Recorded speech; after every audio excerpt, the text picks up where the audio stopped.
Bonsoir à tous, bonsoir à tous. Ça faisait un petit bout de temps qu'on n'avait pas fait de témoignages de Stepner.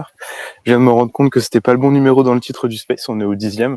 Et ce soir, on est avec Nicolas, qui est un utilisateur de longue date de Stepan, avec qui on avait commencé à parler, je crois en mars, par rapport à une histoire de chaussures de running, si je dis pas de bêtises. Et ça va être un des thèmes du Space de ce soir, donc ça tombe bien. Nicolas, bienvenue, bonsoir, comment tu vas ? Ouais, bonsoir Julien, merci Lucas de cette invitation pour un témoignage. Ouais, donc effectivement, je suis un utilisateur, je crois que j'ai commencé une semaine après toi, c'est ça, fin février, j'ai commencé le 24. Voilà, donc on a commencé à échanger tous les deux, puisque effectivement tu t'étais monté en charge à 9 chaussures assez rapidement et ça a nécessité de réfléchir un peu à la foulée et puis à l'équipement. Ouais, c'est ça exactement. Et du coup, donc tu as commencé fin février. À l'époque, tu avais commencé avec combien de paires de chaussures, si tu t'en souviens, et comment t'avais débuté dans Stepen un petit peu, comment tu avais découvert tout ça. Ben, le premier jour, j'avais essayé une chaussure. En fait, j'avais un pote qui est fan de crypto qui est dedans depuis 4 ans, qui m'a parlé de ces NFT. Et donc, je lui ai fait confiance. Moi, j'étais un sportif quand même depuis assez longtemps, plus d'une dizaine d'années. Donc, ça a été assez naturel d'aller vers ce projet. Je pense que ça aurait été un autre projet qui n'aurait pas mis en œuvre toute la course à pied, la marche ou autre, la santé. J'aurais pas accroché. Donc j'ai commencé avec une chaussure et puis 48 heures après j'en ai eu 3 parce que j'ai suivi ta première vidéo avec Jérôme Tapie. Vous en aviez 3 à ce moment-là, je crois. Vous êtes passé à 9 ensuite. Et donc je me suis dit allez, faut avoir confiance. Le projet a l'air d'être bien parti. Voilà. Et ensuite un mois après, là j'ai FOMO, on va dire fin mars. Je suis monté à 9 direct. Donc le GST n'était pas encore non plus super élevé, il n'avait pas atteint son top ni rien, donc c'était encore le moment, quoi. Voilà, grosso modo pour l'histoire du début. Ok, et est-ce que tu t'étais déjà dans la crypto et tout ça avant Stepen, ou est-ce que tu as découvert avec Stepen ? J'ai découvert avec Stéphane. Donc là, carrément, que ce soit les plateformes d'exchange, que ce soit la crypto, les analyses techniques aussi, je me suis mis fin février. Bon, alors c'est vrai que vis-à-vis de mon parcours, puisque moi je suis plutôt dans l'intelligence artificielle, analyse de données, j'ai assez rapidement emboîté le pas, si je puis dire, et puis ça m'a plu, quoi. Voilà. Donc là maintenant, c'est sûr que Stephen, ça a été via la santé et le sport, le moyen aussi de me mettre le pied dans la crypto. Ok, bah c'était intéressant, tu vois. Je crois que tu es la première personne que j'invite à parler qui connaît pas vraiment la crypto et qui découvre avec Stephen, si je dis pas de bêtises. Donc, est-ce que tu as trouvé ça dur, le fait de débuter Stephen sans connaître ce que c'était qu'un exchange, un wallet, voilà, sans être familier avec tout ça? Alors, c'est vrai que je suis peut-être pas non plus. C'est comme je suis dans le domaine informatique depuis toujours. Je trouvais ça au départ un petit peu déroutant dans le mode de fonctionnement, mais ça a été très très vite pour moi d'apprendre comment ça fonctionne.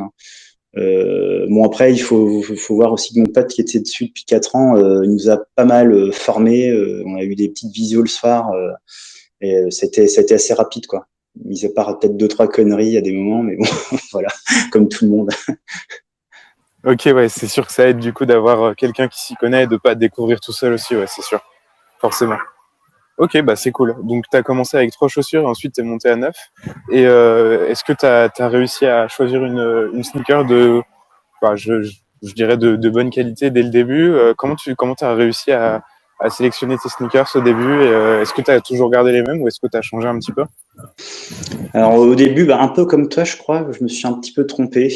Je savais pas trop, il n'y avait pas encore non plus tous les tutos. Donc j'ai pris le floor price quasiment. Voilà, je captais pas tout à fait comment ça fonctionne. J'avais une runner en plus et puis le GPS était buggé au début. Il fallait marcher, il fallait courir 2 fois moins vite que ce qui était prévu. Donc je marchais en fait. Et une fois qu'ils ont corrigé le GPS, en fait, il y avait une sous-évaluation de la vitesse. Ça commençait à devenir un peu compliqué de courir à une certaine allure.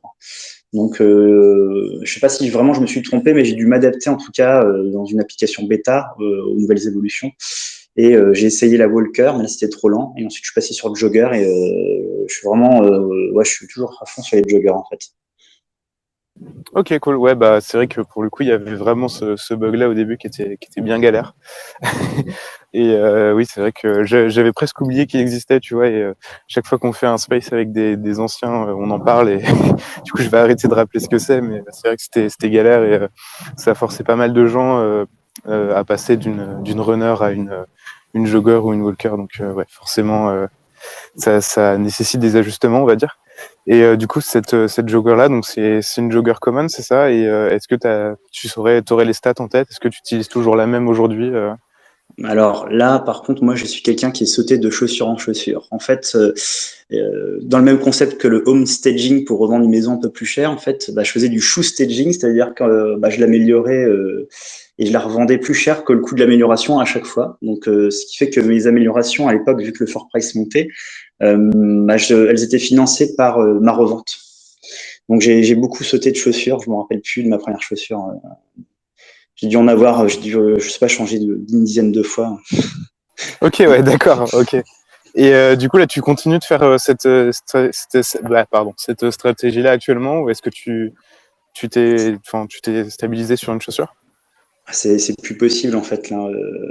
Le floor price malheureusement il fait que encore descendre. Donc là non, la stratégie une fois que je suis rentré avec des chauffeurs un peu plus bas, c'est de me dire bah, utilise tes GST, crame-les, monte une chaussure de GMT level 30 qui a des bonnes stats et puis advienne que pourra en fonction du moment où ils vont faire le earn de GMT. Donc voilà, parce que enfin aussi pour la petite histoire, donc après avoir FOMO et avoir fait 9 chaussures, j'y suis resté un mois, donc ce qui m'a permis quand même de faire un peu de cash out et beaucoup de mint, parce qu'à l'époque, le mint, en fait, on pouvait, si tu te rappelles bien, revendre une chaussure floor price et ça finançait le mint et on faisait même une plus-value. Vous aviez fait même des beaux tableaux avec ça. Et donc, j'ai beaucoup cramé de GST aussi pour minter. Donc, en fait, en réalité, le ROI que j'ai pu avoir, c'est quand même 70%, j'ai calculé 70% quand j'ai revendu mes chaussures et 30% seulement le GST. Quoi. Donc c'était un moment où le GST, c'est vrai que c'était un moyen ROI, mais c'était pas que ce moyen, c'était pas le seul moyen. Donc on pouvait faire ce genre de choses. Et il y est arrivé un moment, donc un mois après avoir fait mes 9 chaussures, c'était le 30 avril, je me rappelle très bien, il y a eu un top, une mèche à 9 $, tout le monde s'en rappelle bien, du GST dans le Solana. Et il s'est fait corriger notamment par un changement de règle un peu abrupt de la team, puisqu'il voulait pas que ça monte aussi haut. Et là, on a eu des grosses discussions, parce que j'ai un groupe privé sur Signal avec certains de mes potes aussi. Et je trouvais que c'était un peu inflationniste. Il y avait le côté aussi GST, c'est une supply illimitée. Et puis, je me suis rendu compte qu'avec le changement de règle, il y a eu un crash. Il est passé de 9 à 2,9. Alors maintenant, 2,9, ça serait énorme. Mais bon, il est passé de 9 à 2,9 en quelques heures. Et c'est là où j'ai pris conscience que bah, c'était assez fragile. Et que bah, mon pote qui est dans les cryptos m'a toujours dit attention, la crypto punit l'excès de cupidité. Et je tenais à jour, je pense comme toi, un tableau journalier des gains, de la valeur du wallet, de ce que je gagnais en GST, etc. Et là, je me suis rendu compte bah, que depuis le début, j'avais fait un x2 sur le wallet des chaussures. Donc, c'est-à-dire, je les avais eu entre 600 et 700 $, on va dire. Et puis là, chaque chaussure a coûté entre 1200 et 1400 environ, si je me rappelle bien. J'ai pas le tableau sous les yeux. Et je me suis dit, normalement, dans les cryptos, de ce que j'ai vu, lu, etc., il faut revendre 50% quand on a fait un x2 comme ça pour se sécuriser parce qu'on ne sait jamais, c'est peut-être le top. Le fait que c'est peut-être le top et le fait que le GST m'a semblé fragile juste par un changement de règle, je me suis dit, bah, c'est le moment de sécuriser. Si j'étais pas loin, j'avais ROI par le GST, j'aurais pu ROI par le GST 7 à 10 jours après. Hein. Je me suis dit, non, je vais faire comme ça. Alors, il s'avère que bah, à ce moment-là, dans mon groupe, on me disait oui, c'est du FUD, etc. Alors, je savais pas si c'était du FUD ou si c'était plutôt une manière de me dire, bah, il y a un moment, tu as une intuition, tu ressens quand même qu'il y a une fragilité de ce côté-là, tu sais pas ce que ça va donner. Peut-être que ça va continuer de pump et tu vas être dégoûté. Il s'avère que pendant une semaine après, tout ça, ça a continué quand même à 6 $, hein, donc c'est remonté. Donc, je me suis un peu posé des questions. Je me suis dit, j'ai peut-être revendu trop tôt. Bon, voilà, c'est quand même difficile hein, de sell the top. On dit toujours sell the top. Et bug de bottom, hein, mais c'est pas si facile à trouver. Et puis, il s'avère qu'après, la suite, je l'ai pas prévu, mais ça m'a donné raison dans le sens où il y a eu le crash du Luna, le crash de toutes les cryptos de Bitcoin, etc. Et puis, bah, le fait qu'il y ait eu la Chine qui est ban, parce que Stephen est interdit, à prolonger ça. Alors ça, je pouvais pas le prévoir non plus. Il s'avère que là, j'ai eu quand même un peu de chance ou un peu d'intuition, je sais pas. Par contre, la deuxième fois où il aurait fallu vendre les 50% restants, j'ai pas réussi à le faire tout de suite parce que bah, il y a une communauté dans Stephen, il y a un esprit d'équipe aussi qui s'est fait avec les potes sur le groupe Signal, qui fait que bah, on est un peu attaché à tout ça. Il y a la philosophie du sport et de la santé qui était là. Et donc là, à ce moment-là, j'arrivais pas à revendre, alors que pourtant je voyais très bien que c'était en train de tomber et j'ai pas revendu et puis 24 à 48 heures après ça fait moins 50% quoi, divisé par deux. Et j'avais des uncommon à ce moment-là parce que j'avais réussi à minter une uncommon avec deux commons, j'ai eu de la chance, une super chaussure et puis en la montant bien en faisant le principe du shoe staging, j'ai réussi à la revendre pour en avoir deux level 5 et puis bah, le lendemain ça a crashé divisé par deux quoi. Alors, donc là j'étais bien remonté etc mais donc j'ai pas réussi à revendre et puis j'ai traîné une semaine comme ça. Je me suis dit bon bah là ça commence à devenir chaud. Vaut mieux peut-être que je fasse un move qui est un peu risqué. Je vais ressortir et je re-rentrer un peu plus tard, un peu plus de manière plus modeste mais moins chère. Donc c'est ce que j'ai fait. J'ai revendu mes deux uncommon et ma common, ce qui m'a rajouté d'ailleurs une plus-value. Et puis je suis revenu un peu plus bas avec trois commons, donc toujours des joggers parce que c'est ce que je préfère. Une common que j'avais orientée GST, une common que j'avais orientée Luck et une common que j'oriente GMT. Et puis bah, il s'avère que la common Luck, vu que les Mystery Box level 1, 2, 3, c'est pas, enfin 1, 2 en tout cas, c'est pas gagné, on n'a pas des scrubs tout le temps. Je vois plus, enfin, je sais plus trop l'utilité par rapport à la luck. Hein. Je pense que c'est un peu cassé le truc. Le prix des jeunes, il s'est effondré aussi. Donc là, je suis plutôt sur la stratégie monte une GMT, level 30, je vais le finir. Et puis on verra ce que ça donne après. Quoi. Voilà. Désolé, je suis un peu long, mais j'ai expliqué un peu toute l'histoire au final.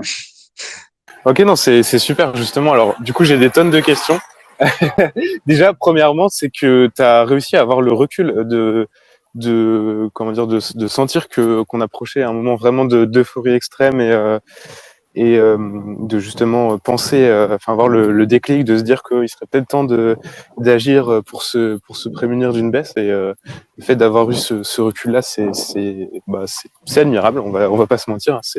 C'est difficile à faire et surtout qu'on se dit bon bah ça monte, est-ce que ça va monter encore, est-ce que je vais perdre des gains non réalisés, enfin voilà, on sait, je pense pour beaucoup ce que c'est. De sentir ces sentiments-là, donc c'est difficile à gérer et t'as l'air d'avoir géré ça plutôt bien pour le coup. D'autant plus si t'es entre guillemets débutant dans l'univers des cryptos, donc c'est bien joué tout simplement. Disons que j'ai eu du mal à le dire quand même à mes potes et à la communauté parce que je me sentais un peu mal aussi vis-à-vis d'eux. Enfin, tout le monde était un peu en mode on est bullish, puis moi j'étais encore bullish. Donc j'ai vraiment eu du mal aussi à le dire quand même. Il m'a fallu peut-être une semaine. Non, mais ouais, forcément, c'est pas facile, d'autant plus quand t'as un aspect communautaire qui est aussi proéminent que dans Stephen. Mais c'est vrai que c'est le moment où on vient en parler facilement à nos potes, à notre famille.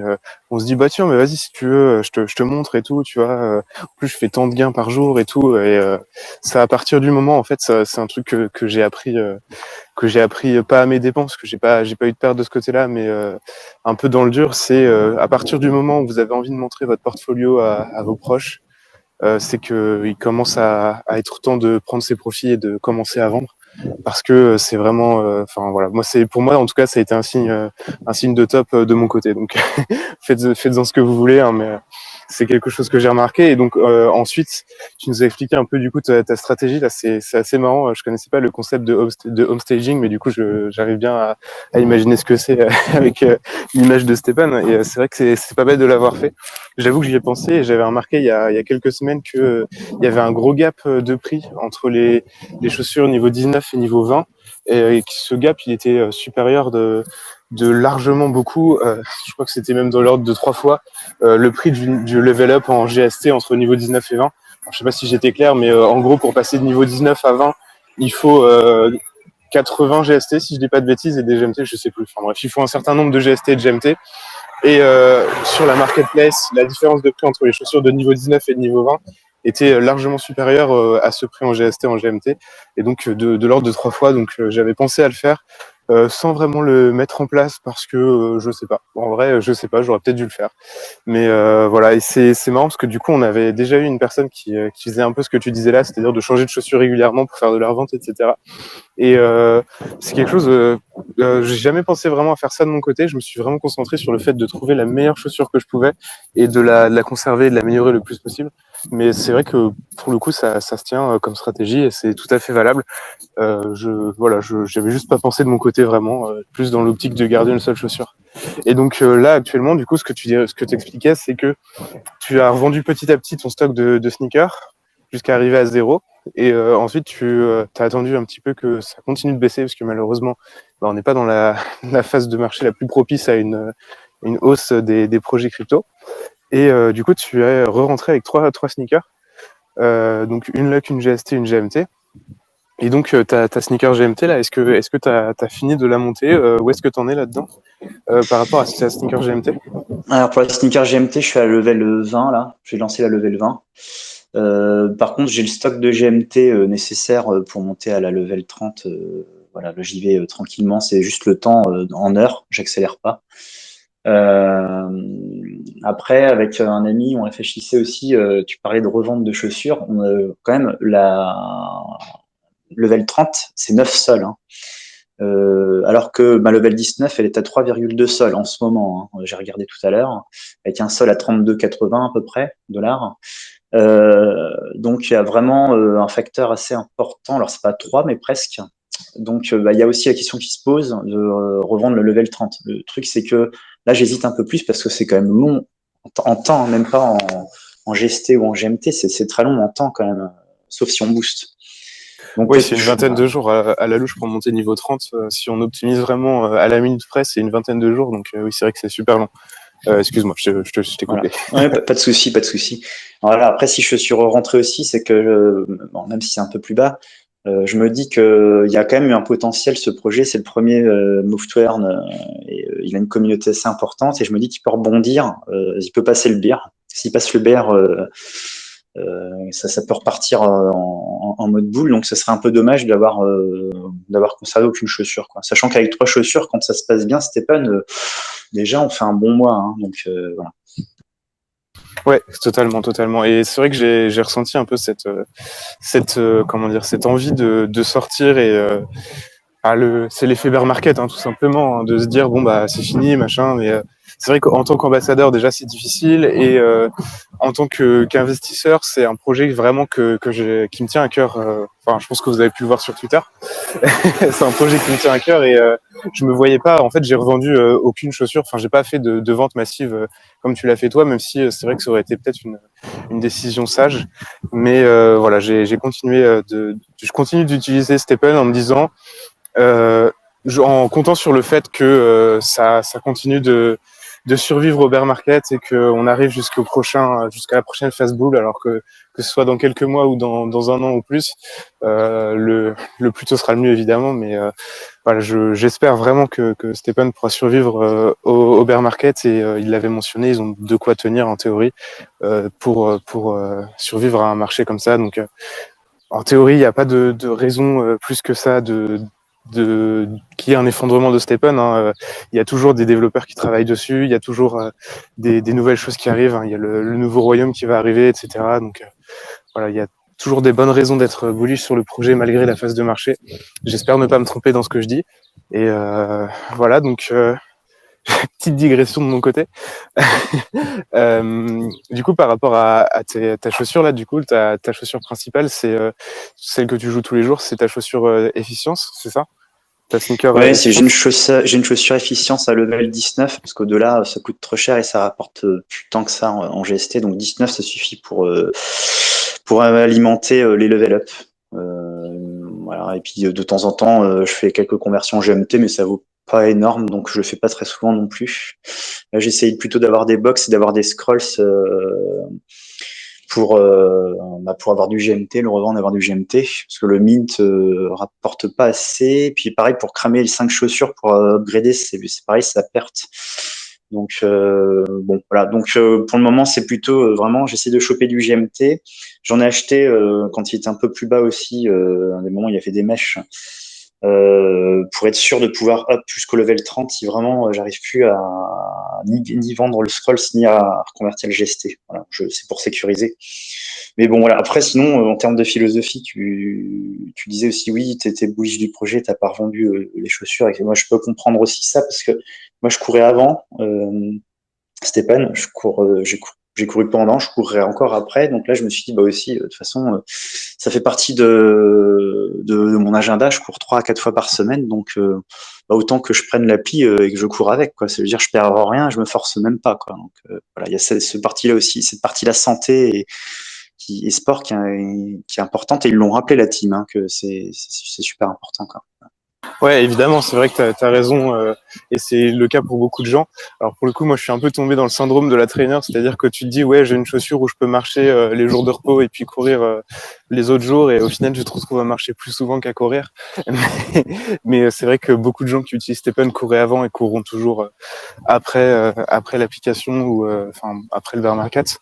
Et c'est vrai que, comme tu le disais tout à l'heure, même avec 3, 4 chaussures, voire plus, pour un footing quotidien ou même si c'est plusieurs par semaine, bah ça reste toujours une rémunération assez correcte pour un investissement qui du coup a beaucoup diminué actuellement et qui est beaucoup plus intéressant que les autres applis qui disent faire du move to earn ou des choses similaires.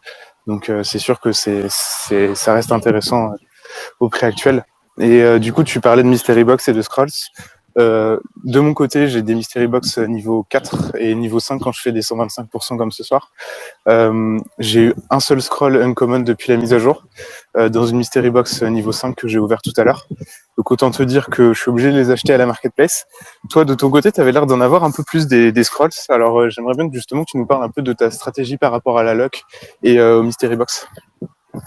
Là, je risque de te décevoir parce qu'en fait, bah, je les ai sans les chercher. C'est-à-dire que je prends mon efficience. Dans mon efficience, j'avais déjà 9,9 de lock de base et j'ai rien rajouté. J'utilise même pas ma lock pour faire ça.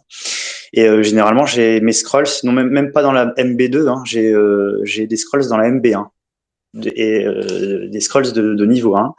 Et en plus, ils se revendent plus cher que les uncommon. Enfin, des scrolls de common, pardon, qui se revendent plus cher que les uncommon. Donc c'est complètement fou, effectivement. Et dans mon groupe Signal, c'est pareil.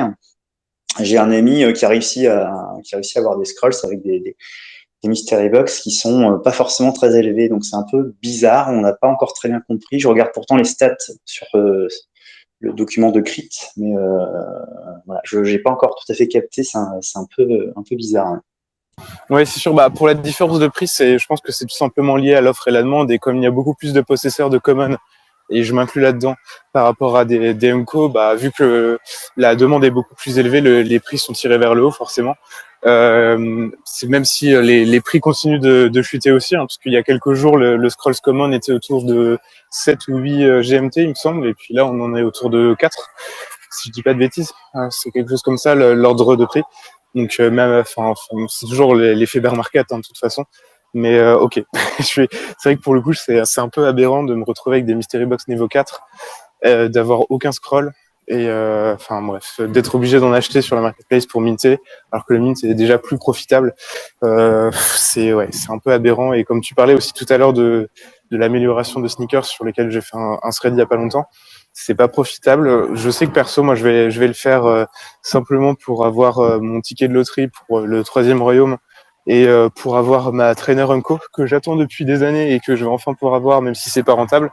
C'est pas grave, je me dis pour la beauté du geste et pour le jeu, quoi. C'est un peu le côté gamer et le côté parieur. Je me dis j'ai une chance infime d'avoir une trainer rare. Alors pour le coup, bah voilà, est-ce que ça vaut le coup, ça vaut pas le coup.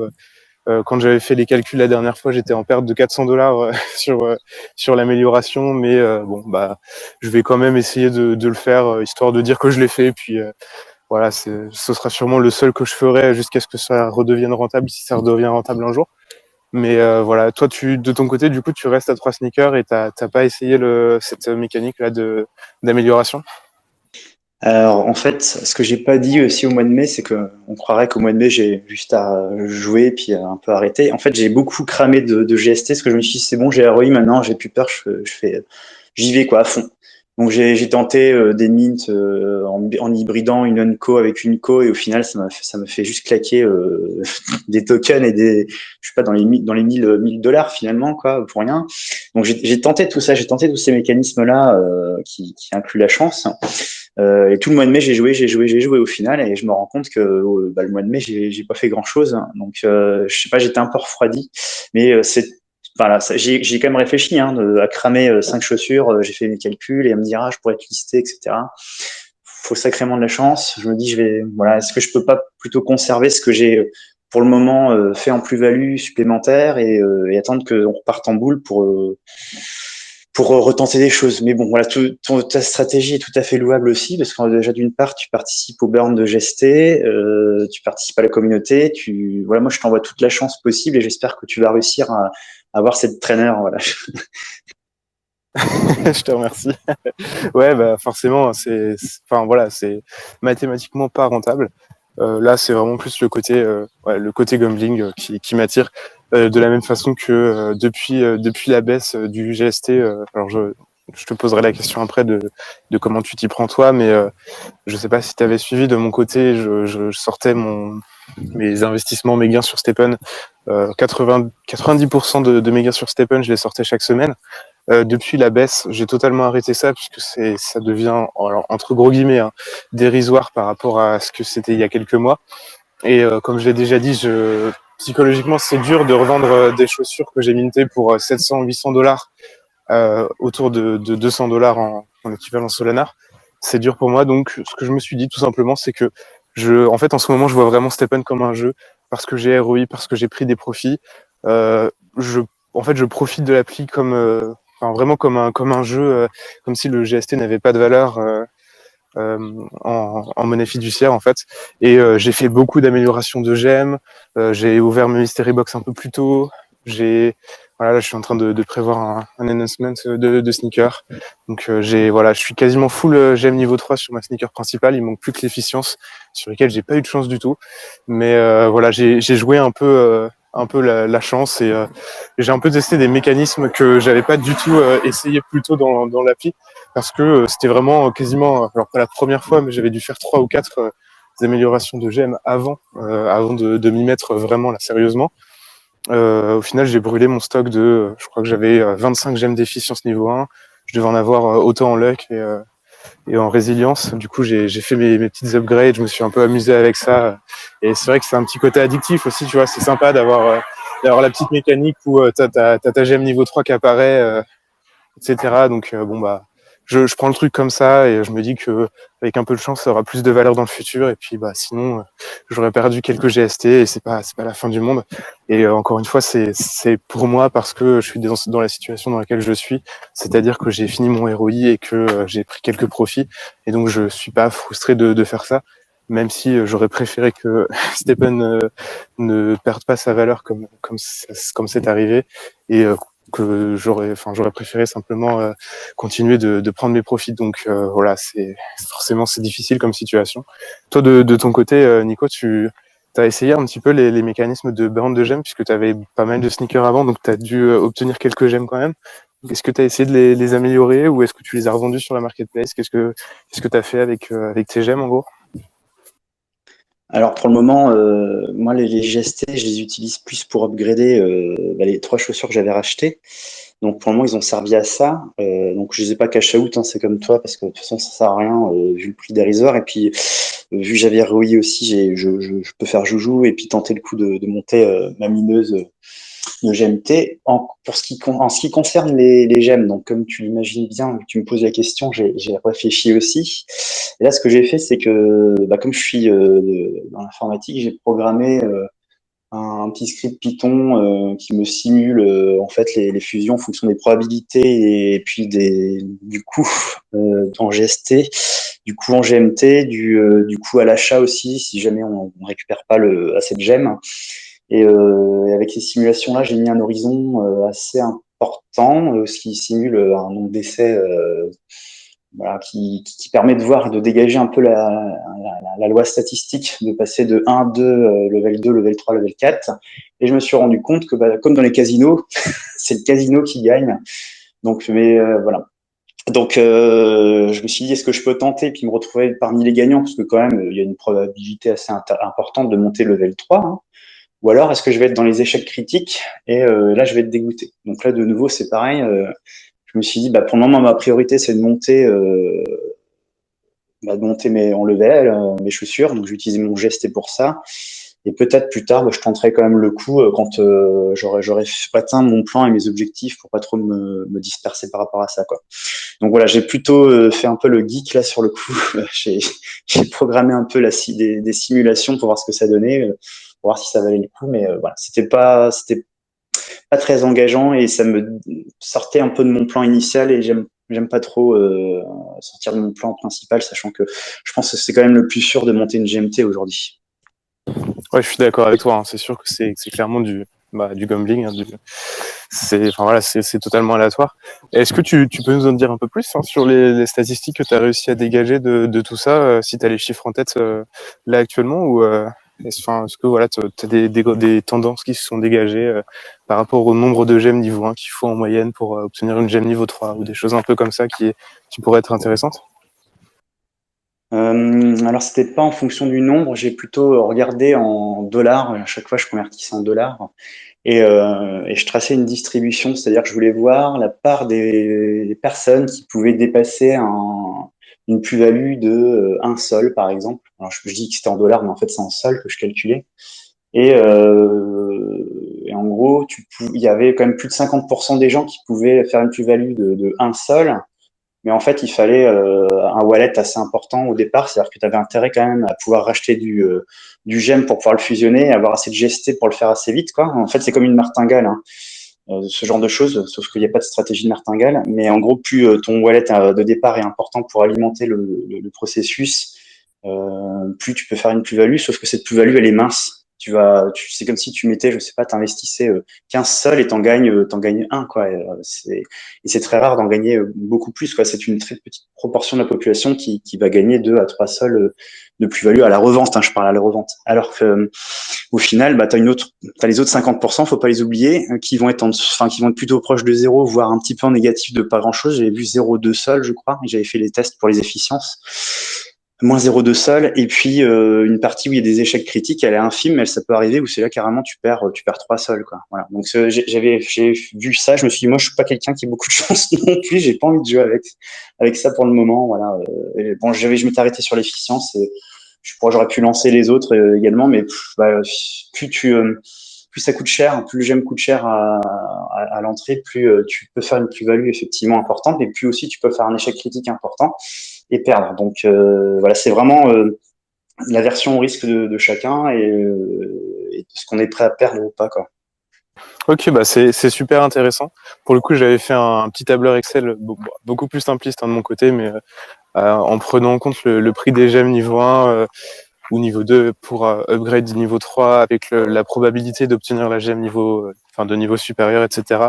Et j'étais tombé à peu près sur un truc similaire à ce que tu nous disais, où en gros, si tu étais chanceux, bah ça te rapportait 15-20 $ par rapport à l'achat de faire le mint avec des GST. Et pour la plupart du temps, autrement, bah t'étais perdant, quoi. Donc voilà, encore une fois, je l'ai fait moi de mon côté plus pour m'amuser que pour être optimal, on va dire, et le plus efficient dans ma dépense de GST. Voilà, c'était aussi parce que j'avais ce bag de gemmes qui m'attendait, que j'attendais la fameuse la fameuse amélioration du taux de réussite en payant du GMT, qui n'est pas arrivé et dont on n'entend plus parler depuis un certain temps. Ce qui, voilà, c'est aussi dû à cette baisse du marché, hein. Les implémentations des utilités du GMT, ça avait été annoncé, on avait entendu dire deux par 2 semaines, enfin deux toutes les 2 semaines, quoi. Ça a été pas abandonné, mais repoussé, on va dire, à cause de la perte de valeur de toutes les cryptos sur le marché. Je pense, alors là c'est mon interprétation perso, hein, mais je pense que la team Steppen s'est simplement dit ce serait con de mettre les gains en GMT alors que le GMT a perdu de sa valeur, la hype est diminuée parce que il y a un bear market, etc. Enfin, on en revient toujours à peu près au même point. Bear market, enfin, ça veut dire que il y a moins d'utilisateurs, il y a moins d'utilisateurs sur les réseaux sociaux, il y a moins d'engagement. Enfin voilà, c'est toujours synonyme, et donc c'est pas forcément le bon moment pour sortir un feature aussi important que les gains en GMT. J'ai toujours ma Walker qui m'attend depuis maintenant un certain temps pour les gains en GMT. J'ai mes gemmes de niveau 2 de confort qui sont prêtes à être mises sur les sockets, donc j'attends toujours le moment. Je me suis peut-être pris un peu en avance, hein, parce que j'avais commencé à m'y pencher depuis mi-mars, donc forcément voilà, un petit peu en avance, mais bon, au moins c'est prêt et ça attend sagement, quoi. Ok, et tout à l'heure, du coup, Nicolas, tu nous parlais un peu de tes objectifs, ton plan, ton objectif long terme duquel tu voulais pas dévier. Est-ce que tu peux nous en dire un peu plus par rapport à ça? Oui, bien sûr. En fait, je vois beaucoup de monde encore qui repose sur le GST, hein, qui fait encore ses calculs là-dessus. Bah, c'est normal puisque bon, bah, toutes les vidéos sont basées sur le GST, le ROI sur le GST, il n'en a jamais vraiment été autrement, à part à un moment où on pouvait jouer avec les gemmes, donc les Mystery Box. Et en fait, souvent maintenant, ils comparent le GMT et le GST. Donc, dans mes objectifs long terme, j'ai dit que c'était le GMT qui m'intéressait aussi en termes de earn, puisque c'est comme le token de gouvernance. Il va être inter-royaume. Et donc, je veux pas qu'on compare le GST et le GMT, j'aime pas. Alors, c'est pas un avis du type oui, je suis en in love avec le GMT, ça n'a rien à voir. C'est juste qu'ils sont pas comparables en fait. Mais tu le sais très bien toi aussi. Si je peux leur expliquer, je pense que c'est important d'enfoncer le clou. Le GST, bah, il y a une supply illimitée, générée tous les jours, tous les jours, tous les jours, tous les jours, tous les jours. Donc automatiquement, plus il y en a, moins ils sont rares, plus ils vont valoir moins cher, hein. Il y a une pression aussi vendeuse assez importante. Le GST, c'est le token utilitaire, donc normalement il sert in-game pour faire du level up. Il n'a jamais eu vocation en tout cas à pouvoir rémunérer les personnes. C'est juste qu'à un moment donné, bon, bah, il y a eu au début du projet une hype assez conséquente et puis des mint events qui ont fait que bah, il a pump. Il devait pas être listé sur les exchanges, il l'a été. Voilà, bon, bah, ça a été le moment du GST sur Solana qui était assez impressionnant et puis encore plus impressionnant sur Binance Smart Chain. Pareil, lui aussi il a dump parce que ce n'est pas l'objectif du GST. Et Yon, le créateur, l'a toujours dit. Et je pense qu'il s'est fait même laisser passer par les événements. Il pouvait pas le maîtriser. De toute façon, c'est immaîtrisable. Et je pense qu'il pouvait même pas maîtriser le fait que le GST soit listé. Donc, le GST, c'est comme ça qu'il fonctionne. Le GMT, c'est différent. Le GMT, c'est une supply qui est limitée. Donc, plus ça va, moins il y en a.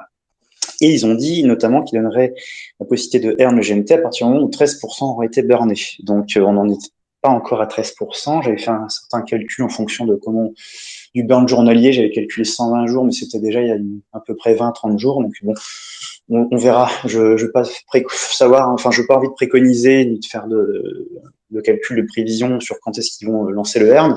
Mais grosso modo, ils voulaient quand même qu'on burn suffisamment de GMT pour qu'il y en ait moins. Et en fait, comme il est limité, il y a un moment donné, bah, quand les gens vont avoir du GMT, c'est pas certain qu'ils le revendent comme le GST. Tout le monde se dit oui, en 48 heures, il y aura plus de GMT, il va tomber à zéro, parce que tout le monde va le revendre. C'est pas sûr non plus, parce que comme le GMT, il est limité, quand quelque chose est limité, on peut peut-être le conserver aussi. Et plus on va effectivement le conserver, et puis on va pas forcément le revendre, bah, plus son prix aussi va potentiellement être important, quoi, parce que tout le monde va en vouloir. Voilà. Normalement, si tout va bien, que tout le monde est bullish encore sur Stephen et que ça passe le bear market, le GMT aurait un bon avenir. Bon, je précise que ceci n'est pas un conseil en investissement, je suis obligé de le dire, parce que là, quand même, j'en parle pas mal. Voilà, donc moi, c'est mon avis personnel, et pourquoi ma stratégie long terme, elle se base sur le GMT. Alors, on pourrait aussi décider d'en acheter tout de suite, là, et pas avoir la chaussure pour le miner, mais le plus sécuritaire quand même, c'est d'avoir sa chaussure et de le miner plutôt que de réutiliser son wallet ou sa carte bleue pour miser dessus et spéculer. Voilà. Je sais pas si j'ai été clair. Si, c'est très clair. Tu vois, tu m'as même rappelé un truc parce que j'avais complètement. Alors, je sais même pas si j'étais au courant, tu vois, de ces 13% de GMT qui devraient être burn avant d'avoir les earnings. Donc voilà, c'est cool. Je redécouvre l'info là en live et du coup, je suis assez d'accord avec toi dans ce que tu disais. C'est-à-dire que, enfin, même en tant qu'investisseur, sans vouloir utiliser Stephen, parce que je suis sûr qu'il y a des personnes dont c'est le cas, bah tu vas pas investir sur du GST qui a une supply illimitée, qui est par définition inflationniste et qui en plus n'est pas partagé entre tous les royaumes de Stephen, donc dont la valeur fluctue selon le royaume, etc. Si tu veux investir dans Stephen en tant qu'investisseur, tu investis dans le GMT assez logiquement. Oui, j'aurais un truc à rajouter, excuse-moi de te Ouais, couper. vas-y, bien sûr. En fait, pour faire une analogie et comprendre, le GMT va être dans tous les royaumes, comme tu le dis. Et donc, ça veut dire qu'il va être burné dans tous les royaumes. Au fur et à mesure, il va y en avoir plus des royaumes. Donc, il va se faire de plus en plus brûler. Plus il se fait brûler, moins il y en a. Si je fais une analogie avec des sacs de riz, surtout en ce moment où on a des problèmes un petit peu avec tout ce qui est céréales, pour alimenter. Bon, imaginons on a 10 sacs de riz. Imaginons qu'en face, on a 10 personnes. Donc, on a un sac de riz par personne. Le prix va pas avoir une grande négociation. Par contre, si maintenant, je prends 9 sacs de riz et je les brûle, parce que c'est ça qu'on fait, hein, on burn, et j'en garde plus qu'un seul et j'ai 10 personnes en face de moi, ils vont tous vouloir le sac de riz parce qu'ils ont faim, et ben c'est celui qui va mettre le prix le plus fort qui va l'avoir. Donc c'est comme ça que le prix du sac de riz augmente. Bah, c'est pareil pour le GMT. Voilà, je voulais juste préciser, faire une petite vulgarisation. Ouais, c'est une bonne analogie. C'est toujours le même principe. On diminue la supply totale. Donc forcément, bah, il y a moins d'offres pour une demande qui reste en théorie croissante si on n'est pas dans un bear market. Donc oui, voilà, c'est un bon exemple évidemment. Et du coup, ce que je voulais dire aussi, c'est que par rapport, enfin si tout le monde n'est pas au courant, voilà, c'est petit rappel, c'est que vraiment le GST est séparé entre chaque royaume. Et donc on va avoir un nouveau royaume bientôt en plus. Donc on sait pas tout, on sait pas exactement comment ça va se passer, mais c'est les opportunités en plus de burn du GMT qui donc lui est partagé entre les différents royaumes. Donc voilà, c'est garder du GST, ça peut se comprendre d'un point de vue jeu. En fait, moi c'est ce que je faisais. Hein. Je gardais mes GMT sur Francium pour burn des GM, pour faire un mint ou autre un jour où j'en aurais besoin, ou j'aurais pas envie d'attendre d'avoir gagné plus de GST en marchant pour mint par exemple. C'est ce que j'ai fait aujourd'hui. Donc voilà, ça se comprend dans ce sens-là, mais d'un point de vue investissement, je pense pas que ce soit le plus judicieux. Alors voilà, c'est pas un conseil d'investissement. Vous êtes grand, faites vos devoirs.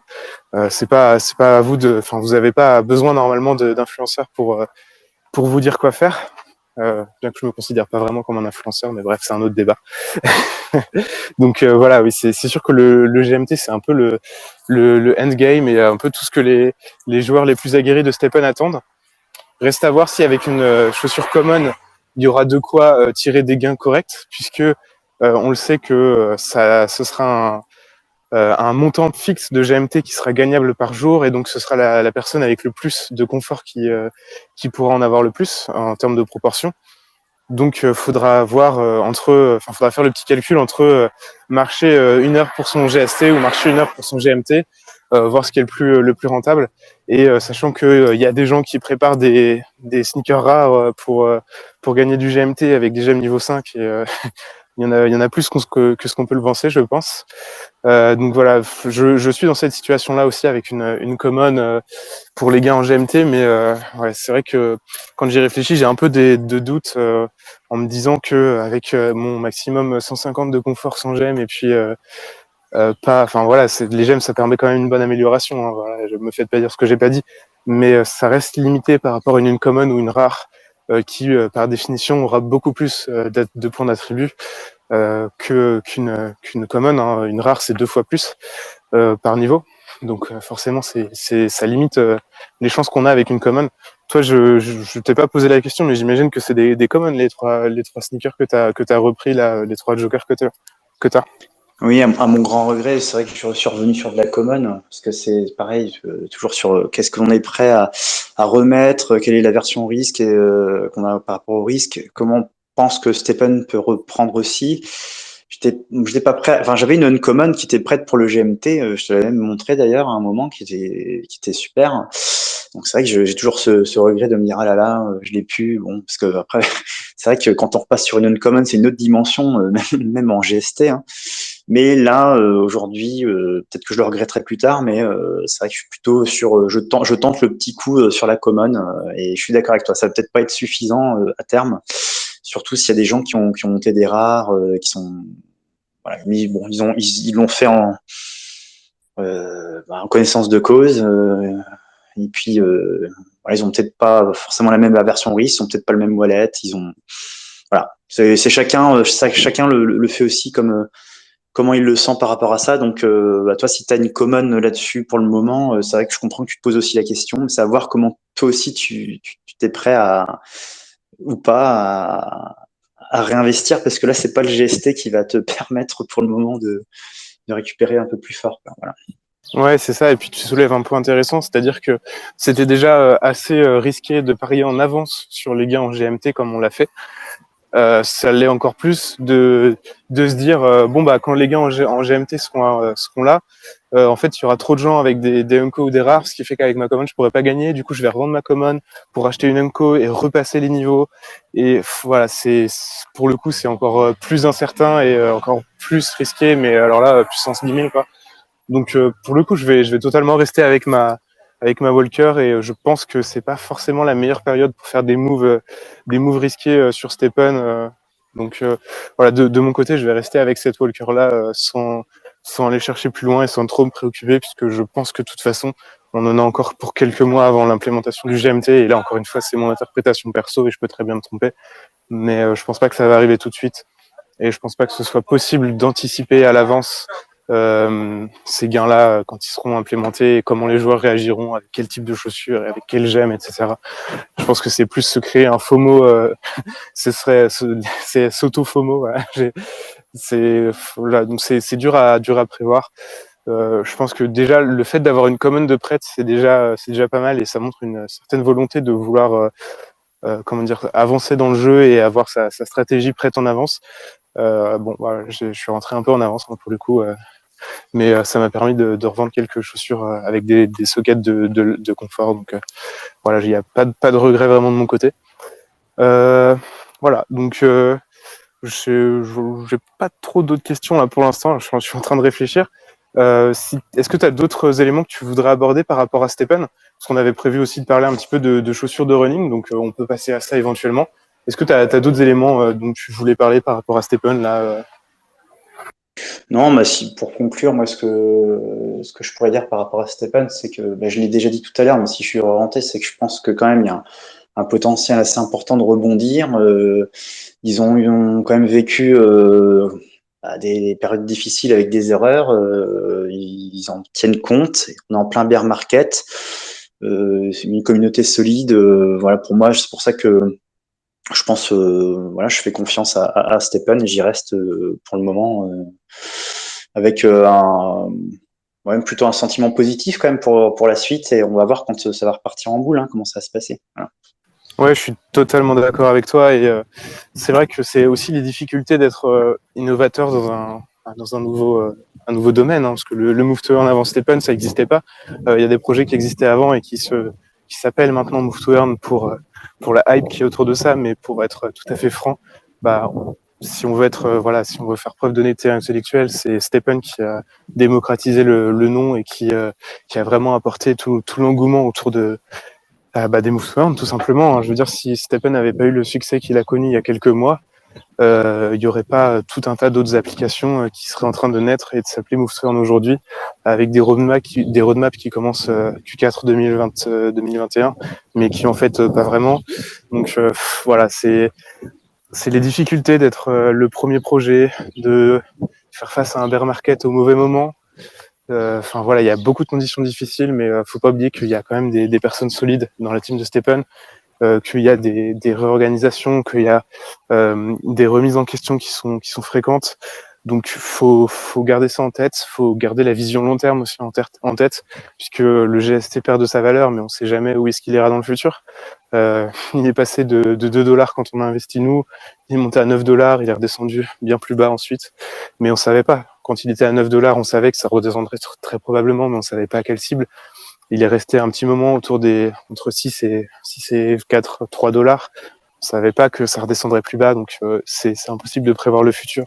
Et on peut pas savoir si du jour au lendemain les cryptos repartiront vers le nord et que le GMT, le GST en feront de même.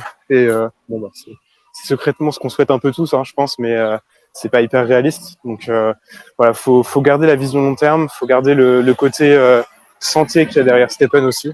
Pas oublier le fait que bah, malgré tout, vous êtes payé pour marcher, ce que vous faites tous les jours. Donc voilà, faut le prendre comme une occasion d'optimiser un peu sa marche quotidienne de se dire que des jours meilleurs arriveront, quoi. Je pense que c'est un peu une bonne façon de voir les choses, même si c'est plus facile à dire qu'à faire, j'en ai bien conscience. Et donc pour faire un peu la transition là, par rapport à cette deuxième partie, parce qu'on en avait parlé déjà pas mal par message, et c'est ce que je disais tout à l'heure, c'est un peu comme ça qu'on s'est connus. C'est la comment dire, l'expérience de running et les différents types de chaussures un petit peu. Et toi, tu as une bonne expérience justement de ce côté-là. Alors, t'es pas forcément professionnel dans le running, mais tu as une sacrée expérience et beaucoup plus que moi, beaucoup plus que moi. Et donc, c'est pour ça aussi que c'est intéressant que tu sois là ce soir. Donc, ouais, est-ce que tu peux nous dire un petit peu ce qui fait ta particularité dans le running par rapport aux chaussures que tu as utilisées et que tu utilises maintenant? Est-ce que tu peux nous expliquer un petit peu les différences? Enfin voilà, c'est une question assez large, hein, mais on va pouvoir élaborer un petit peu là-dessus. Mais voilà, je te laisse un peu la parole par rapport à ça. D'accord, merci. Tout à l'heure, j'ai dit ceci n'est pas un conseil en investissement. Bah là, je vais dire ceci n'est pas un conseil en santé, puisque je suis pas non plus professionnel de santé. En revanche, bon, ce que je vais expliquer, ça fonctionne pour moi. Ça a été quand même une reconversion en termes de foulée, de type de chaussures assez complexe, mais avec des bénéfices en tout cas pour moi. Je présume, je serais prêt à parier que dans tous les auditeurs qu'on a ce soir, il y en a beaucoup qui, en fonction du nombre de chaussures qu'ils ont et comment ils ont investi chaque run quotidien, ils ont commencé à se faire des tendinites, des petites douleurs articulaires, des tensions, on va dire, pour être plus général. Et j'espère pas des blessures. Voilà, donc toutes ces tendinites, ça peut être au niveau de talon d'Achille, on peut en avoir au niveau des mollets, ça peut être les fessiers, etc. Voilà. Et donc les articulations, ça peut aussi poser un tel problème qu'à un moment on peut en arriver à plus pouvoir courir. Donc ces tendinites, elles sont déjà connues dans le sport du running. Dès qu'on commence du running, quand on commence à monter en volume, et c'est ce que fait faire Stephen, et qu'on n'est pas habitué parce que nous sommes des sédentaires avérés pour la plupart, le corps n'est pas habitué à ça. Il y a une rétractation qui se fait au niveau des tendons quand on les a bien étirés, qu'on a bien couru, etc. Et qu'on se rassoit sur sa chaise de bureau, si on est au bureau ou étudiant à la fac, le muscle se rétracte et c'est ça qui fait que on commence à avoir des petites pathologies qui montent, de tendinite. On n'a pas tendance à bien manger non plus, on s'hydrate pas bien. Donc tout ça cumulé fait que à un moment donné, ça peut craquer. Alors il s'avère qu'on nous a au fur et à mesure des décennies, les 90, 2000, etc., fourni des chaussures avec des gros amortis, avec du drop. Alors le drop, là, c'est pas un drop de chaussure, c'est un drop qui correspond à la différence qu'il y a de hauteur entre le talon et l'avant du pied. Et on a mis du drop de 10 mm, par exemple, et donc ce qui fait que les coureurs attaquent sur le talon la plupart du temps. Et à force de répéter ce mouvement d'attaque sur le talon, je vous invite à courir pieds nus. Vous allez voir que vous attaquez pas sur le talon. C'est pas naturel. Ça engendre des problématiques au niveau articulaire. Ça engendre des problématiques que j'ai citées tout à l'heure au niveau tendineux. Tout ce qui est essuie-glace, pas de doigts, voilà, parce que c'est pas la foulée biomécanique. C'est pas comme ça qu'on est fait pour courir. Et donc il s'avère qu'il y a des chaussures. Alors, les pires, c'est les Five Fingers. Donc celle-ci, c'est carrément des chaussures chaussettes. Donc c'est comme si on allait courir presque pieds nus dehors. On a juste le caoutchouc pour nous protéger. Ça, c'est le plus hard. Mais on a des chaussures qu'on appelle la pression zéro drop, où là, on a quand même une semelle qui protège bien comme il faut, mais on n'a aucune différence de hauteur entre le talon et l'avant du pied. Ce qui fait que on se retrouve à être forcé, entre guillemets, à reprendre la foulée comme si on était pieds nus. Et tout à l'heure, j'ai évoqué le fait qu'il y ait quand même une transition très importante à faire. C'est pas quelques jours, c'est pas quelques semaines, c'est plutôt en mois que ça se compte, puisque là, en fait, on va vraiment courir comme on devrait courir si on n'était pas sédentaire. Et les muscles sont pas habitués à ça non plus. Donc là, on risque peut-être aussi de se toper une tendinite si on fait pas ce qu'il faut. C'est le temps que tout le système musculo-squelettique se remette en place par rapport à cette nouvelle foulée qui est plus dynamique, qui est plus vertueuse, qui pose plus trop de problèmes sur les articulations, puisque en fait on a quand même un corps qui est bien fait et les articulations reposent sur un système très ingénieux de millions d'années d'évolution, que sont les tendons, les muscles, etc. Et donc là, il faut réhabituer le corps à courir pour la première fois en réalité. Et, euh, et donc, ça nécessite un aménagement qui fait qu'au début, on est obligé de courir par tranche de 10 minutes, donc 2 énergies, tiens, pourquoi pas, ça tombe bien. Et puis après 15 minutes, 20 minutes pour remonter au fur et à mesure à 45 minutes, 1 heure. Donc ça peut prendre effectivement quelques semaines à pouvoir remonter à cette durée. En revanche, ça nécessite quand même de faire des étirements très spécifiques des mollets, la plupart du temps, des quadriceps aussi, pour bien étirer au niveau du genou. Donc ça, c'est quasiment obligatoire, sinon la transition ne peut pas se faire. Ça nécessite également beaucoup d'hydratation. Parce que le temps que vraiment le système musculo-squelettique se remette en place, on n'a pas le choix, quoi. Et en plus de ça, si possible, là c'est vrai que je pêche un peu là-dessus, c'est un peu chiant à faire, mais le gainage, quoi. Ça c'est important pour renforcer également toute cette dynamique qu'on a dans la nouvelle foulée qu'on met en place, quoi. Voilà. C'est ça, et c'est hyper intéressant. Et tu vois, tu fais écho à plusieurs choses. C'est-à-dire que pour ce qui est du gainage, j'ai vu Fire Launcher. Alors, je sais pas si toi tu vois qui c'est personnellement, mais qui est ambassadeur Stephen, qui était là à Paris, etc., et qui est un très grand coureur pour en dire le minimum.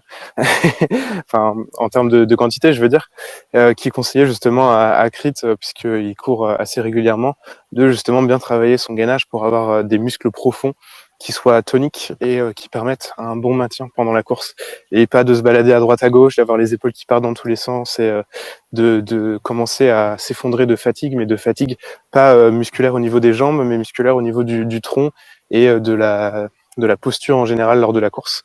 Donc c'est en ce sens-là que c'est intéressant.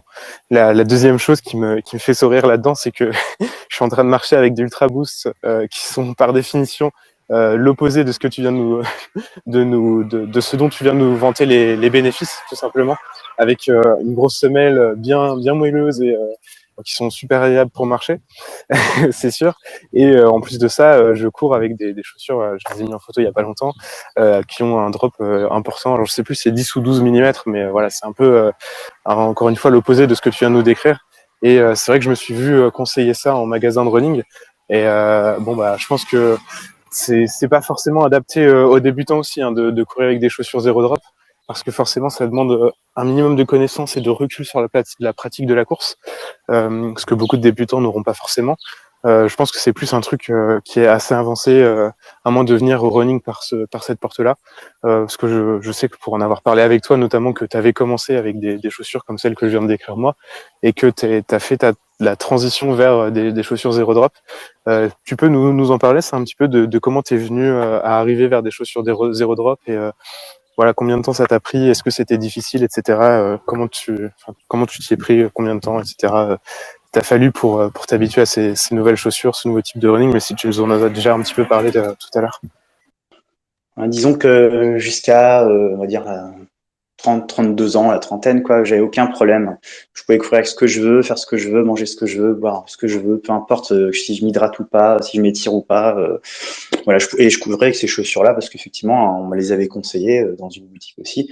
Donc, j'avais aucun souci par rapport à ça. Et puis, il s'avère qu'à force de courir, le corps, il s'use aussi. Même à la trentaine, de toute façon, ça s'use hein, au niveau sportif. Et j'ai commencé à avoir mes premières blessures, donc des tendinites qui sont mal tournées, qui ont duré, qui m'ont empêché de courir, des aponevroses aussi au niveau de la voûte plantaire. Et on m'a dit oui, il faut mettre des semelles orthopédiques, tout ça, parce qu'après c'est ce qu'on fait, on met des semelles pour corriger, etc. Alors bon, j'hésitais, je savais pas si en fait corriger le problème par une semelle c'était vraiment utile ou pas. Bon, il s'avère que j'ai fait une pause et j'ai repris avec des chaussures un peu identiques et ça a duré 1 an, 2 ans, 3 ans, puis paf ça a recommencé. Et donc ça m'a encore bien arrêté un peu trop longtemps et à chaque fois qu'on s'arrête c'est difficile de reprendre et de revenir à son niveau. Et j'ai un ami qui s'appelle Julien qui en 2019 m'a parlé de Zero Drop, de ses chaussures qu'il utilisait, c'était des Ultra One, notamment Ultra One. Ultra One. Alors, Ultra, c'est pas une marque trop connue, mais c'est américain. Et il m'a parlé de ce Zero Drop. Alors j'avais entendu parler des Five Fingers, hein, j'ai un petit peu grincé les dents en me disant oulala, qu'est-ce qui va m'arriver.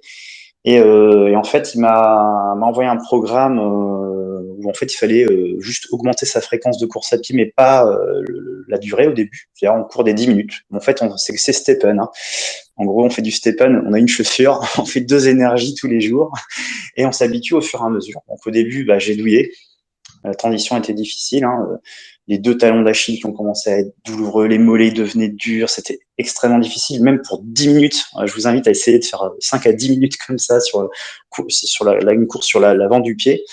On n'est pas habitué. Et puis, au fur et à mesure, on est passé de 10 minutes à 15 minutes, on est passé à des séances spécifiques PPG. Donc PPG, c'est préparation physique générale, qui inclut du gainage, qui inclut des sprints, qui inclut des fractionnés, qui inclut plus de dynamisme, un travail de la foulée, de la proprioception, etc.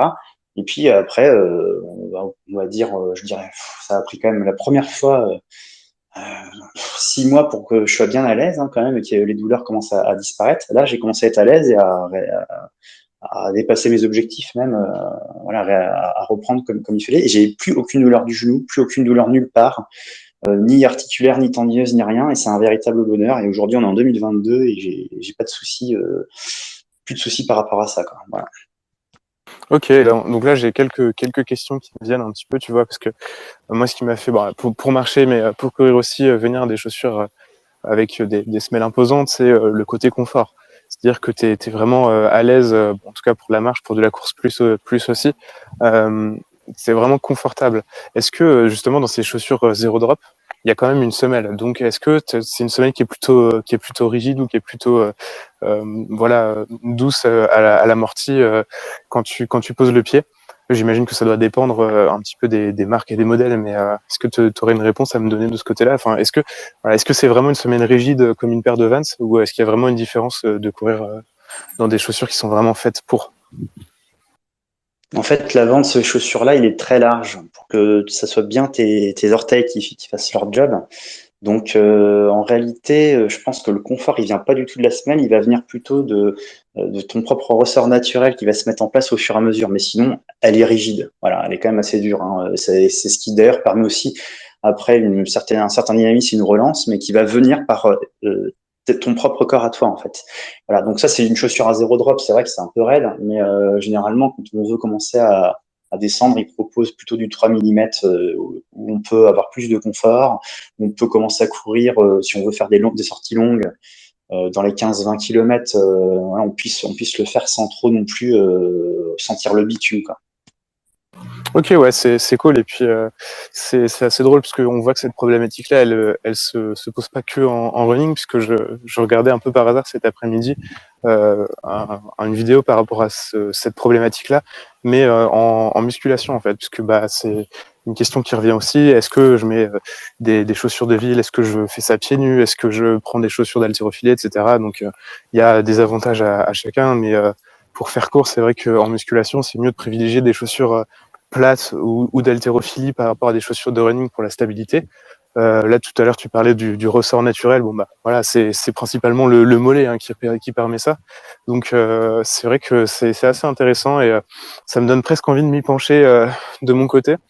Même si, bon, là, pour le coup, je sais qu'il y a du travail à faire et de la souffrance qui m'attend, c'est sûr. Mais voilà, en fait, ça m'intrigue cette idée un peu de retour aux sources, si je peux dire. Parce que c'est un peu ça l'idée derrière, c'est de revenir à vraiment l'utilisation primitive qu'on avait de notre pied, de nos jambes, tout simplement dans la course, qu'avant on pratiquait pas forcément pour se faire du bien ou faire du sport, mais plutôt par nécessité. Et donc ouais, je trouve ça intéressant comme démarche de repasser à des chaussures voilà assez minimalistes finalement. Donc toi de ton côté, tu utilises uniquement des chaussures de ce genre-là pour courir ou est-ce que tu quand même de temps en temps passes sur d'autres types de chaussures pour la différence ou je sais pas faire des paires différentes ou des types de courses différents peut-être que si tu fais du trail, c'est moins adapté d'avoir des chaussures zéro drop. Je sais pas. Qu'est-ce que t'en penses? Alors pour le trail, j'ai aussi la version Ultra en trail qui est zéro drop également. Par contre là, il y a plus de crampons, plus de semelles quand même. Hein, donc c'est un petit peu plus confortable quand même. Mais je suis toujours sur du zéro drop, ce qui fait que j'attaque toujours sur l'avant. Hein, voilà. Par contre, je vais pas vous mentir la jogger, elle permet aussi de faire de la marche à des moments. Et pour la marche, là, je me sens quand même mieux avec des Skechers avec un gros molletonné, un gros confort. Donc, je les utilise aussi quand même de temps en temps. Voilà. Ok, ouais, justement, j'avais la question justement par rapport à la marche, parce que alors c'est peut-être pas forcément comparable, c'est pas fait exprès, tu vois, mais j'ai passé assez longtemps avec des chaussures, des baskets assez classiques, enfin, des Vans, des Pumas assez basiques avec une semelle plate, et tu sens chaque gravillon sous tes pieds de manière pas forcément agréable. Et j'ai découvert les Ultra Boost il y a un peu plus d'1 an et demi, et j'avoue que j'en fais peut-être un peu trop la promotion, mais c'est tellement confortable pour marcher et tellement agréable. Que ce soit pour faire des randos, même si c'est pas forcément des chaussures de rando, c'est léger et c'est souple et enfin c'est super agréable. Que pour marcher en ville, forcément, je me pose la question pour marcher, parce que pour la course c'est différent, parce que tu cours et tu sais que de toute façon tu vas souffrir d'une manière ou d'une autre, que ce soit du cardio, que ce soit musculaire ou que ce soit avec des chaussures plates. Mais c'est vrai que quand tu marches, c'est peut-être mieux d'avoir un peu de confort. Alors je sais pas si ça existe, enfin les chaussures zéro drop là que tu utilises pour courir, c'est des modèles qui sont aussi adaptés à la marche, ou c'est plus vraiment focalisé sur le running?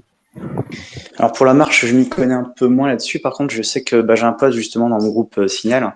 Lui, il a pris les Five Fingers de marche en fait et il fait. Alors lui, il a pas fait de revente de chaussures, de stratégie de quoi que ce soit. Lui, il les a toutes gardées. Donc lui, il a plus d'1 heure de marche et donc c'est tous les jours avec ses Five Fingers en fait. Il doit avoir un style incroyable. Non, Ah oui, oui, alors je oui, me oui, c'est moque, sûr mais qu'il est connu là. c'est vrai que ça m'intrigue ce genre de chaussures.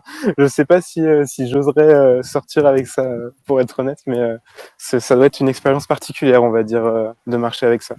C'est vrai que ça doit être marrant même. Enfin, j'imagine que même au niveau sensation, tu dois tout sentir, puisque c'est une semelle qui est ultra fine. Si je dis pas de bêtises, t'as uniquement voilà, une plaque sous le pied, mais t'as même pas vraiment une semelle. De ce qu'il m'a dit, c'est un peu rush, ouais, effectivement, on sent bien. Par contre, il l'a fait lui parce qu'il commence à avoir des problèmes de tendons, hein, avec des chaussures molletonnées justement. Donc, et puis comme il avait pas mal d'énergie à passer aussi, et depuis, il a pu, malgré le fait que ça soit un peu difficile sur la sensation, il a plus de problème d'articulaire. Hein. Ouais, ça doit être particulier je sais pas, de marcher dans des gravillons, ou même quand il pleut, je sais pas, ça doit être assez bizarre, mais ok, en fait, ça me donne envie d'expérimenter, mais une fois ou deux, et de voir ce que ça donne, tu vois, avant de vraiment comment dire, de dire, ouais, je vais faire ça tous les jours et tout. Ouais. Je sais pas, c'est que ça reste quand même un peu particulier. En fait, ça m'intrigue, voilà, c'est le mot, c'est intriguant, je trouve. Et c'est assez intéressant, donc c'est cool que tu sois venu parler de ça ce soir.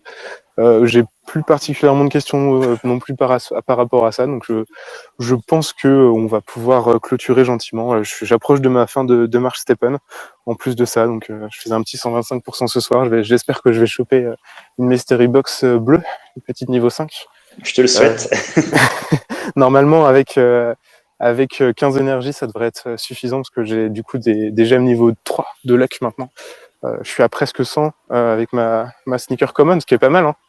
Je suis à 115 d'efficience, presque 100 de 95 de luck, et j'ai une gemme niveau 3 aussi de résilience. Alors pour le coup, ça m'a permis de me rendre compte que vraiment la résilience c'est très peu utile pour l'instant, hein, parce que je suis passé de 11,7 GST de réparation avec 40 de résilience à 9, même pas, un petit peu moins de 9 pour le même montant d'énergie et le même niveau.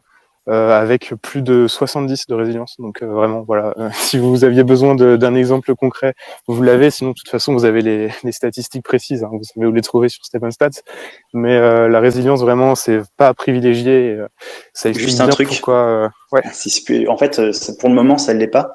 Mais s'ils implémentent le mode marathon, on en aura besoin parce qu'on ne pourra plus réparer ses chaussures en mode marathon et plus il y aura de résilience, plus on pourra tenir en fait dans ce mode-là. Voilà.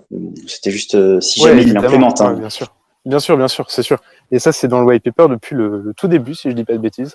Ça a été très peu évoqué. Mais oui, c'est vrai que voilà, ça reste à garder en tête. Et c'est aussi pour ça que je me suis dit que j'allais tenter cette gemme niveau 3 de résilience. Je me suis dit, bon, bah, le jour où il y aura les marathons, ce sera une bonne idée d'avoir cette gemme, quoi. Même si, bon, bah, pour l'instant, dans l'état des choses, c'est pas forcément actuel, c'est pas forcément utile. De la même façon qu'avoir une chaussure GMT, ça peut être judicieux, mais pas forcément utile non plus au jour d'aujourd'hui. Donc voilà, c'est un peu, c'était voilà, c'était le petit exemple des gemmes qui au final sont bien utiles. Il me manque toujours ma gemme d'efficience. Voilà, ça me permettrait de passer, je pense, autour de 130, 140 d'efficience, ce qui serait pas mal. Voilà, donc c'est pas mal. Et puis bon, on se retrouve vite accro à augmenter des gemmes et frustré de plus en avoir en réserve, d'avoir tout brûlé déjà. Donc voilà, ces petites gemmes là, c'est un mécanisme qui rend assez accro et qui est assez sympa dans le côté jeu de Stephen. Ces derniers temps, voilà, je me suis mis là-dessus. Et moi de mon côté, du coup, pour faire une petite update, j'ai fait un mint ce soir trainer. Je sais pas si t'as vu, j'ai posté la vidéo et j'ai eu une jogger. Bon, voilà, je m'attendais pas forcément à avoir une trainer, mais j'ai eu une jogger avec 10 d'efficience et 9,6, je sais plus, de résilience et que des sockets d'efficience. Donc c'est en termes de gain de GST, c'est incroyable. Je sais pas si ce que je vais en faire pour l'instant. Je sais même pas voilà, je sais pas si je vais la garder ou la vendre. Mais en tout cas, oui, c'est assez particulier, surtout que je m'attendais pas du tout à ça en termes de sockets. Hein. Les chaussures parents avaient des sockets d'efficience, mais pas tant que ça. Donc voilà, et ça m'a permis de passer à 2 mints minimum sur 5 traîneurs. Donc là, j'ai 5 traîneurs avec 2 mints minimum, dont une qui est à 4 mints. Enfin voilà, j'ai des chaussures qui ont déjà bien minté, que je vais brûler. Donc quand j'atteindrai les 360, je crois, GST qui sont nécessaires d'ici ce week-end, je pense, ou lundi, je devrais en être là. Je vais faire ma petite amélioration de trainer, passer à une trainer Unco au minimum. On croise les doigts pour la rare, hein, évidemment. Avec des sockets assez sympas globalement. J'avais posté un petit tableau avec les sockets à la fin de mon thread par rapport à l'amélioration de Sneaker. Donc si vous l'avez pas lu, petit clin d'œil, allez le lire, il est intéressant et il y a les sockets à la fin, ça permet d'avoir un peu une idée des chances de ce que je peux avoir avec cette amélioration-là. Donc j'ai un peu hâte aussi de faire ça. C'est un peu mon highlight là de Stephen dans les prochains jours. Et par la suite, je sais pas vraiment en fait ce que je vais faire avec mes GST. C'est un peu difficile en ce moment en fait de se dire bon je vais faire ça, je vais faire ça. Je pense que du coup je vais monter en niveau ma trainer Unco, ce qui paraît être une idée plutôt rationnelle, pour passer de ma trainer common à ma trainer Unco, à voir si c'est vraiment une bonne idée ou pas. Mais voilà, j'avais toujours pas d'Unco après presque 70 mints. Je défie les statistiques clairement parce que là 3%, je suis bien en dessous. Donc je vais enfin avoir ma toute première Unco. J'ai jamais touché une Unco une seule fois de ma vie. Donc voilà, c'est une première après je sais même plus combien de temps, 4-5 mois de jeu. Je commence à perdre la notion du temps avec Stéphane. Mais voilà, c'est un peu le petit objectif court terme. Après ça, je sais pas vraiment où est-ce que je vais m'en aller dans Stephen, de quel côté je vais partir, si je vais continuer d'upgrader des gemmes ou pas. Peut-être upgrader des gemmes de confort niveau 3. Je vais peut-être tester de partir dans ce sens-là. Mais voilà, c'est un peu l'idée pour les prochains jours. Toi, de ton côté, Nico, du coup, tu vas continuer à monter ta chaussure GMT. C'est ton objectif un peu court terme, moyen terme. Est-ce que tu as d'autres objectifs, toi, après ça? Ouais, c'est vrai que j'y pense un peu parce que ça va venir assez vite maintenant. Si j'ai bien calculé, vers le 12 juillet à peu près, elle sera level 30. Donc j'hésitais après, soit je montais d'autres chaussures, puis au pire, elles peuvent être revendues. Faut aussi voir si on repart en boule ou si ça continue le bear market. Normalement, c'est censé encore continuer malheureusement, mais bon, on sait pas, il peut y avoir des rebonds. Hein. Voilà, je vais faire en fonction du marché aussi, quoi. Donc, Ouais, c'est sûr que c'est difficile en ce moment avec en fait, il y a aucune mécanique qui est vraiment profitable, que ce soit l'amélioration ou le mint. Donc c'est dur de faire des choix en ce moment. Et ça l'est encore plus pour les personnes qui sont rentrées au top et qui n'ont pas eu le recul de se dire qu'il y avait une hype qui était beaucoup trop grande et qu'il serait judicieux d'attendre un petit peu. Donc là, forcément. Il y a le Royaume 3 aussi. Ouais, excuse-moi, il y a le Royaume 3, je réfléchissais, est-ce que j'ai conservé, alors si c'est en Ethereum, j'en ai conservé un petit peu au cas où, mais je sais pas combien ça pourrait démarrer, c'est ça le problème. Voilà. Ouais, et si ça fait comme sur BNB, ça risque d'être un petit peu coûteux, je pense. Donc après, il y aura quand même en théorie pas mal de airdrop de chaussures, puisque chaque possesseur d'un NFT j'ai la flemme de dire le nom en anglais, de BAYC, on va dire, auront leur possibilité de créer une chaussure sur le troisième royaume. Donc il y a, je crois qu'il y a autour de 7000 ou 6000 wallets uniques qui possèdent au moins un NFT. Donc ça fait déjà beaucoup de chaussures qui pourront être mintées directement par ces personnes-là. À voir s'il y aura un intérêt vraiment pour ces possesseurs de NFT de minter leurs chaussures STEPN de leur côté. J'espère que ça va ramener une nouvelle communauté sur STEPN. Voilà, là, c'est assez dur à dire. Pour rappel, les règles, je les ai énoncées encore une fois dans mon thread sur l'amélioration de sneakers. Mais si vous avez une Genesis, quel que soit le royaume, vous êtes garanti d'avoir une chaussure du 3e royaume. Si vous l'avez améliorée, etc., voilà, vous êtes sûr de l'avoir. Si vous avez amélioré une SUG, donc Solana OG, et que vous avez gardé la chaussure, vous êtes sûr d'avoir un NFT du 3e royaume. Si vous avez eu une double amélioration, donc passer de common à rare ou d'uncommon à epic, vous êtes aussi garanti d'avoir une chaussure du 3e royaume, à condition de ne pas l'avoir vendue ou transférée. Pareil. Et si vous avez fait une amélioration ne serait-ce qu'une fois, peu importe que vous ayez vendu la chaussure ou pas, et là la source c'est Gilgamesh, donc c'est assez fiable, vous avez un tirage au sort, un ticket de tirage au sort, il y aura 2000 personnes qui auront fait une amélioration qui auront droit à une chance de gagner une sneaker sur le 3e royaume. Je me suis mal exprimé, il y aura 2000 gagnants pour ce tirage au sort. Voilà. Donc c'est aussi pour ça que moi je veux le faire, même si c'est pas rentable. Je me dis ça me donne une chance infime d'avoir une double amélioration, ça me donne une chance infime d'avoir une sneaker pour le 3e royaume. Donc je prends. Et voilà, c'est un jeu avant tout, c'est un move to earn avant tout. On est là pour se dépenser et s'amuser. Donc voilà, c'est ce que je fais avec Twitter, c'est ce que je fais avec STEPN. Je pense que c'est une belle conclusion de partir là-dessus. C'est voilà, garder le recul de vous dire que ça reste quelque chose de virtuel, que ça reste un jeu et un move to earn avant tout, et de pas surréagir et de pas prendre de risques inconsidérés avec STEPN. Restez maître de vos émotions et de votre wallet, de vos investissements. Continuez de courir tous les jours. Ça, comme on dit, comme dit le slogan de STEPN, ça commence avec 10 minutes par jour. Et je pense qu'on est nombreux à l'avoir remarqué. Hein. On a tous commencé avec 10 minutes par jour et on a tous, beaucoup en tout cas, continué à faire beaucoup plus. Moi, je fais mon heure de marche tous les jours depuis plusieurs mois maintenant. Donc voilà, c'est une bonne façon de garder le moral dans ce bear market qui est difficile pour la majorité d'entre nous, et je m'inclus là-dedans. Donc voilà, gardez le moral, gardez le cap, et puis restez maître de vos émotions. Si t'as un petit mot pour conclure, Nico, je pense qu'on va pouvoir terminer ce space qui était bien sympa.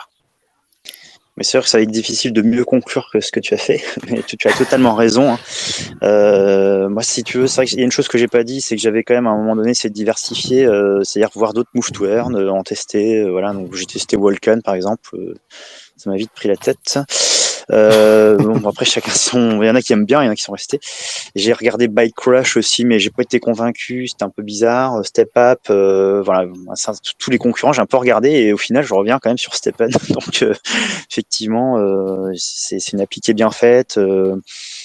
Ça motive les gens qui c'est pas sportifs à s'y mettre, ça c'est génial. Il y a un côté aussi qu'on n'a pas évoqué mais qui est important, qui est tout ce qui est CO2 équivalent, qui forcément si on invite les gens à se déplacer en mobilité douce, bon là les pieds avec ses pieds, c'est quand même mieux que de les déplacer en voiture.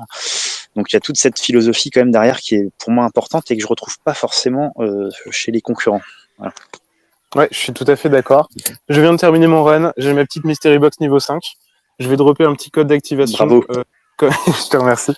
Comme d'hab, je suis pas sûr qu'il sera pris. Celui-là, il traîne depuis un petit bout de temps, mais personne en veut. Donc, si quelqu'un a besoin d'un code d'activation pour rejoindre l'appli, c'est le moment.